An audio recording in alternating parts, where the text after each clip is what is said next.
بسم اللہ الرحمن الرحیم۔ یہ شخص سامان تجارت کی خرید و فروخت کے سلسلے میں نکلا تو اس کا گزر ایک قبیلے کے پاس سے ہوا۔ وہاں ایک تہذیب یافتہ اندھا شخص اسے ملا۔ اس شخص کے پاس بھیڑ بکریوں کا بہت بڑا غلہ ہوا کرتا تھا اور اس کا خاندان اور بال بچہ بہت زیادہ ہوا کرتے تھے۔ اندھے شخص کے بیٹوں نے پھیری لگانے والے شخص سے کہا، ہمارے والد کے ساتھ بیٹھ کر ان کی باتیں سنا کرو تاکہ ان کے دل کا بوجھ ہلکا ہو جائے۔ پھیری لگانے والے شخص نے اس سے پوچھا، تم کس بات پر کوڑ رہے ہو؟ اس اندھے شخص نے کہا، کیا بتاؤں؟ یہ کہتے ہوئے اس کی آنکھوں سے آنسو بہنے لگے اور وہ بولا، ایک وقت وہ تھا جب یہ پورا صحرا میری بھیڑ بکریوں، گائے، بھینس اور اونٹوں سے بھرا ہوا کرتا تھا۔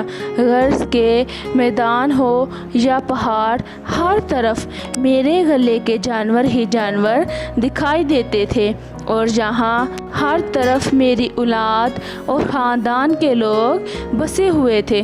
ایک دن میں نے اپنے پیارے سے پوتے کو، جسے میں بہت چاہتا تھا، ساتھ لیا اور اسے اپنے ساتھ سواری کے جانور پر بٹھا کر چاروں طرف کی سیر کرانے لگا اور میں نے اپنے پوتے سے کہا، تمہارا دادا اتنی بڑی جائیداد کا مالک ہے، البتہ اگر خدا چاہے تو اسے بھی فقیر بنانے میں 1 سال کا عرصہ لگے گا۔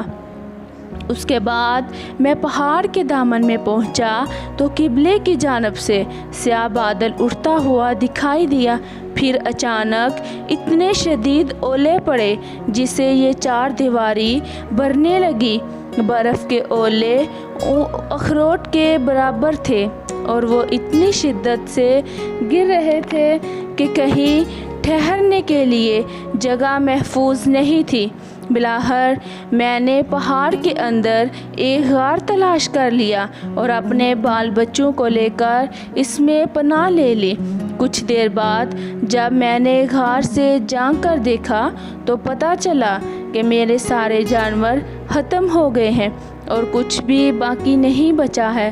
سیلاب میرا سب کچھ بہا کر لے گیا ہے اور میں تھوڑی سی دیر میں فقیر اور محتاج ہو گیا ہوں۔ یہ صورتحال دیکھ کر میں نے آہو فریاد بلند کی اور کہنے لگا، کم سے کم میرا گھوڑا ہی مجھے مل جائے تاکہ میں اس پر سوار ہو کر دیکھ سکوں کہ کچھ باقی بچا بھی ہے یا نہیں۔ اپنے پوتے کو ایک پتھر پر بٹھا کر میں گھوڑا تلاش کرنے نکلا۔ اسی اثنا میں مجھے اپنے پیچھے بھیڑیے کی آواز سنائی دی۔ میں نے دیکھا کہ وہ میرے پیارے سے پوتے کو پھاڑ کھانا چاہتا ہے۔ فوراً ہی میں نے اپنی بندوق سے اس کا نشانہ لیا۔ میں بھیڑیے کو مارنا چاہتا تھا لیکن میں نے اپنے ہی پوتے کو مار دیا۔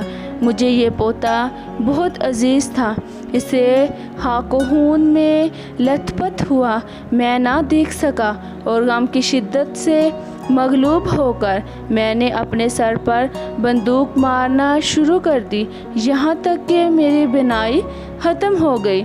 پھر تھوڑی ہی دیر کے بعد میں شرم سے زمین پر بیٹھ گیا۔ یہ اندھا شخص کروڑ پتی سرمایہ دار تھا اور اپنے آپ کو سب کچھ سمجھتا تھا۔ وہ یہ سمجھ بیٹھا تھا کہ یہ مال و دولت مجھے بچا لے گا، لیکن اسے نہیں معلوم تھا کہ خود وہ اور دوسری تمام چیزیں خدا ہی کی جانب سے ہیں۔ یا مولانا